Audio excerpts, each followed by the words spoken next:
കോട്ടയം ജില്ലയിലെ ഈരാറ്റുപേട്ടയിൽ നിന്ന് കഴിഞ്ഞ ദിവസം ചങ്ക് പിളരുന്ന ഒരു വാർത്ത പുറത്തു വന്നിരുന്നു. രശ്മി എന്നും വിഷ്ണു എന്നും പേരുള്ള ചെറുപ്പക്കാർ ദമ്പതികൾ അവർ ആത്മഹത്യ ചെയ്തു എന്ന വാർത്തയാണ് പുറത്തു വന്നത്. അതും പരസ്പരം കെട്ടിപ്പുണർന്ന് സിറിഞ്ചിൽ മരുന്ന് ഇഞ്ചക്ട് ചെയ്താണ് ഇരുവരും മരിച്ചിട്ടുള്ളത്. രശ്മി ഒരു ഹോസ്പിറ്റലിലെ സൺറൈസ് ഹോസ്പിറ്റലിലെ സ്വകാര്യ ആശുപത്രിയിലെ നഴ്സിംഗ് സൂപ്രണ്ടാണ്. 35 വയസ്സാണ്, നഴ്സിംഗ് സൂപ്രണ്ടാണ്. വിഷ്ണു കരാറുകാരനാണ്. വിഷ്ണുവിനെ കുറിച്ച് പറയുകയാണെങ്കിൽ വിഷ്ണു ഈ കോവിഡിന് ശേഷമാണ് വിഷ്ണുവിൻ്റെ ബിസിനസ്സൊക്കെ തകർന്നു പോകുന്നത്.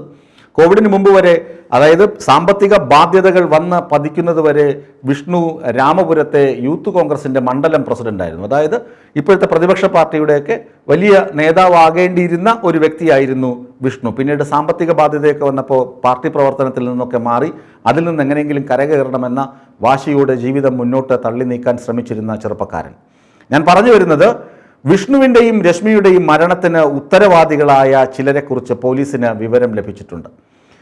നിർഭാഗ്യവശാലോ പോലീസിന് ഈ രശ്മിയോ വിഷ്ണുവോ എഴുതിയ ആത്മഹത്യാക്കുറിപ്പ് ലഭിച്ചതായി ഇതുവരെ വിവരങ്ങൾ പുറത്തു വന്നിട്ടില്ല. എങ്കിലും അവരുടെ ബന്ധുക്കളും അതുപോലെ തന്നെ നാട്ടുകാരുമൊക്കെ പറയുന്നുണ്ട്, അതേ ദിവസം മരിക്കുന്നതിന്, ഈ സംഭവം നടക്കുന്നതിൻ്റെ തലേ ദിവസവും അന്നുമായിട്ട് ചില ആളുകൾ വന്ന് വിഷ്ണുവിനെ മർദ്ദിച്ചിരുന്നു. വിഷ്ണുവിനെ വീട്ടിൽ വെച്ച് ചില ആളുകൾ മർദ്ദിച്ചു. അതുപോലെ രശ്മി ജോലി ചെയ്യുന്ന ആശുപത്രിയിൽ പോയി രശ്മിയെ അപകീർത്തിപ്പെടുത്തുന്ന തരത്തിൽ സംസാരിച്ചിരുന്നു. ഇതാരാണെന്ന അന്വേഷണമാണ് ഞങ്ങൾ നടത്തിയത്. ഇത് അന്വേഷിച്ചപ്പോൾ മനസ്സിലായി ബ്ലൈഡ് മാഫിയ എന്ന് പറഞ്ഞാൽ വട്ടിപ്പലിശ കൊടുക്കുന്ന ചില ഗുണ്ടകൾ. 1000-ന് നേർപകുതി കൊടുത്തിട്ട് 500 കൊടുത്തിട്ട് 1000 തിരിച്ചു വാങ്ങുന്ന തരത്തിൽ കഴുത്തിൽ ബ്ലൈഡ് ഇറക്കുന്ന ചില പലിശക്കാർ. ആ പലിശക്കാരുടെ കയ്യിൽ നിന്ന് വിഷ്ണു കുറച്ച് കാശ് കടം വാങ്ങിയിരുന്നു. വിഷ്ണു കാശ് കടം വാങ്ങിയെന്നത് വാസ്തവമാണ്. അതിൽ കുറേയൊക്കെ വിഷ്ണു തിരികെ കൊടുത്തിട്ടുമുണ്ട്. തിരികെ കൊടുക്കുമ്പോൾ ഈ വട്ടിപ്പലിശക്കാരുടെ ഏർപ്പാട് നിങ്ങൾക്കറിയാമല്ലോ.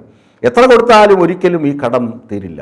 വലിയ പൊട്ടക്കിണറ്റിലോട്ട് നമ്മൾ കല്ലൊക്കെ എടുത്തെറിയില്ലേ, അതുപോലെയാണ്. പൊട്ടക്കിണറ്റിനകത്ത് കല്ലെറിയുന്നത് പോലെയാണ് ഈ ഹുണ്ടികക്കാരുടെ, ഇവൻ്റെ ഈ വട്ടിപ്പലിശക്കാരുടെ ഖജനാവിലേക്ക് നമ്മൾ തിരികെ പണം അടയ്ക്കുന്നത്. തിരികെ അടച്ചു കഴിഞ്ഞാൽ ഒരു കാലത്തും ഇത് നിറഞ്ഞ് മാറില്ല. അവർ വീണ്ടും വീണ്ടും ഇങ്ങനെ പലിശത അല്ലെങ്കിൽ കൂട്ടുപലിശത, വട്ടിപ്പലിശത എന്ന് പറഞ്ഞ് കഴുത്ത് ഞെരുക്കിക്കൊണ്ടേയിരിക്കും. പക്ഷേ വിഷ്ണു കുറേയധികം തുക തിരിച്ചു കൊടുത്തിട്ടുണ്ട് എന്നാണ് അറിയാൻ കഴിഞ്ഞത്. ഈ രശ്മി എന്ത് പിഴച്ചു? രശ്മിയുടെ ഹോസ്പിറ്റലിൽ പോയി രശ്മിയെ വിളിച്ചിറക്കി ആളുകളുടെ മുന്നിൽ വെച്ച് അപകീർത്തിപ്പെടുത്തി. ഇത് നഴ്സിംഗ് സൂപ്രണ്ടാണ്. അവിടെ ആശുപത്രിയിലെ നേഴ്സുമാരെയൊക്കെ നിയന്ത്രിക്കുന്ന അത്രയും സുപ്രധാനമായ പദവിയിലിരിക്കുന്ന ചെറുപ്പക്കാരിയാണ്. ആ പെൺകുട്ടിയെ അല്ലെങ്കിൽ ആ യുവതിയെ പോയി ഇങ്ങനെ അസഭ്യം പറയുമ്പോൾ അവർക്കുണ്ടാകുന്ന മാനസിക വ്യഥ എത്രമാത്രമാണെന്ന് നമുക്കറിയാം. വിഷ്ണുവിനെ വീട്ടിൽ വെച്ച് മർദ്ദിക്കുന്നത് ഈ സ്ത്രീ കണ്ടിരുന്നു. അതുപോലെ തന്നെ ഹോസ്പിറ്റലിൽ വന്ന് അവർ വഴക്കുണ്ടാക്കുന്നു. ഇത് സംഭവിച്ചതെന്താണ്? കോവിഡ് വരെ ഇവരുടെ ബിസിനസ്സും, അതായത് കരാർ ജോലിയൊക്കെ നന്നായി പോയിരുന്നു എന്നാണ് ബന്ധുക്കളും നാട്ടുകാരും പറയുന്നത്. അതിനുശേഷം ഇവരുടെ ബിസിനസ് ഡള്ളായി. കരാർ ജോലികൾ എടുക്കുന്നത് തകരാറിലാകുന്നു, അല്ലെങ്കിൽ ബില്ല് മാറാതെ വരുന്നു. ബില്ല് മാറിയാൽ തന്നെ അത് മുഴുവൻ വട്ടിപ്പലിശക്കാർ കൊണ്ടുപോകുന്നു. അങ്ങനെ വന്നപ്പോൾ സാമ്പത്തിക പ്രതിസന്ധി അതിരൂക്ഷമായി. ആ സമയത്ത് കടം വാങ്ങിയവരൊക്കെ ഇവരെ ഞെരുക്കാൻ തുടങ്ങി, കടം കൊടുത്തവരൊക്കെ ഇവരെ ഞെരുക്കാൻ തുടങ്ങി. ആ ഞെരുക്കമാണ് വിഷ്ണുവിൻ്റെയും രശ്മിയുടെയും ജീവൻ അപഹരിച്ചത്. പോലീസ് ഇപ്പോഴും അന്വേഷിച്ചുകൊണ്ടിരിക്കുകയാണ് എന്ത് മരുന്നാണ് ഇവർ ഇഞ്ചക്ട് ചെയ്തത്. സ്വാഭാവികമായും നഴ്സിംഗ് സൂപ്രണ്ടായതുകൊണ്ട് പെട്ടെന്ന് ഇഞ്ചക്ട് ചെയ്താൽ മരിച്ചു പോകുന്ന മരുന്നിനെക്കുറിച്ചൊക്കെ രശ്മിക്ക് നല്ല ധാരണയുണ്ടാകണം. പോലീസ് പറയുന്നത് അവർ കെട്ടിപ്പിടിച്ച് കിടക്കുകയായിരുന്നു, ശരീരം നീലിച്ച നിറമായിരുന്നു. അവർ ആദ്യം രശ്മി ഭർത്താവിന് ഇഞ്ചക്ഷൻ എടുത്തു, അത് കഴിഞ്ഞിട്ട് സ്വയം ഇഞ്ചക്ഷൻ വച്ചിരിക്കാം എന്നാണ് സംശയമല്ല നിഗമനം. അതിനുശേഷം ഇവർ കെട്ടിപ്പുണർന്ന് കിടന്ന് മരണം വരിച്ചു. ആലോചിച്ച് നോക്കുക, ആ ഒരു ദയനീയമായ പശ്ചാത്തലം, ദയനീയമായ സംഭവം. യുവാക്കളാണ്, 36-35 വയസ്സ് മാത്രമേ ഉള്ളൂ. എത്ര കാലം ജീവിച്ചിരിക്കേണ്ട ദമ്പതികൾ. അവർക്ക് കടം വന്നു, കടത്തിൽ പ്രശ്നം വന്നു. അപ്പോൾ ഇങ്ങനെ ബ്ലൈഡ് മാഫിയയെ കയറൂരി വിടുന്നത് ആരാണ് എന്ന ചോദ്യം വരുന്നില്ലേ? ഈ ബ്ലൈഡ് മാഫിയയെ കയറൂരി വിടുന്നത് ആരാണ്? ചില സ്വകാര്യ ബാങ്കുകളും ഓൺലൈൻ തട്ടിപ്പുകാരും ഓൺലൈൻ ബാങ്കുകാരും ഓൺലൈൻ ഫ്രോഡുകളുമൊക്കെ കേരളത്തിൽ അങ്ങോളം ഇങ്ങോളം ഉണ്ടെന്നും കേരളത്തിലെ സാധാരണക്കാരെയും മിഡിൽ ക്ലാസ് ഉള്ള ആളുകളെയൊക്കെ ഞെക്കിപ്പിഴിഞ്ഞ് പലപ്പോഴും സംഭവങ്ങൾ നമുക്കറിയാം. വക്കത്ത് 4 പേരുടെ മരണത്തിന് ഇടയാക്കിയ സംഭവം ഇത് തന്നെയാണ്. കടം, ബാങ്കിൻ്റെ ഭീഷണി, ബാങ്കിൻ്റെ ജപ്തി ഭീഷണി. ആത്മാഭിമാനമുള്ള ആളുകൾ ഒരു തുണ്ട് കയറിലോ അല്ലെങ്കിൽ വിഷത്തിലോ അല്ലെങ്കിൽ ട്രെയിനിന് മുന്നിലോ ഒക്കെ എടുത്ത് ചാടുന്ന അവസ്ഥ. ആത്മഹത്യ ഒന്നിനും പരിഹാരമല്ലെന്ന് നമുക്ക് പറയാമെങ്കിലും പലരും ഭയന്ന് വിറച്ച് ആത്മഹത്യയെ തന്നെ അഭയം തേടുന്ന കാഴ്ച.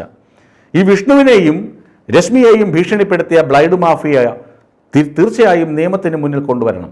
അത് പറയണമെങ്കിൽ രമേശ് ചെന്നിത്തലയെക്കുറിച്ച് 2 വാക്ക് പറയണം. രമേശ് ചെന്നിത്തല ആഭ്യന്തരമന്ത്രി ആയിരിക്കുമ്പോൾ ചെയ്ത ഏക നല്ല കാര്യം ഒരുപാട് നല്ല കാര്യങ്ങൾ അദ്ദേഹം ചെയ്തിട്ടുണ്ട്. പക്ഷേ എടുത്തു പറയേണ്ട ഒരു നല്ല കാര്യം ഓപ്പറേഷൻ കുബേര എന്ന പേരിൽ ഒരു ഓപ്പറേഷൻ നടത്തിയതാണ്. കേരളത്തിൽ അങ്ങോളം ഇങ്ങോളമുള്ള വട്ടിപ്പലിശക്കാരന്മാരെ പിടിച്ച് കൊടഞ്ഞു എന്നുള്ളതാണ്. അതുപോലെ ഒരു സിംഗിൾ നടപടിയെടുക്കാൻ നമ്മുടെ ഇടത് സർക്കാരിന് ഇതുവരെ കഴിഞ്ഞിട്ടില്ല എന്ന് പറയുമ്പോൾ വേദന തോന്നുന്നു. കാരണം എത്ര ആളുകളാണ് വട്ടിപ്പലിശ, ഈ ബ്ലൈഡ് മാഫിയയുടേത് എന്താണ് പഴങ്കഥ അല്ല, ഓരോ ദിവസവും ഓരോ ആളുകളും ഇങ്ങനെ അനുഭവിക്കുന്നതാണ്.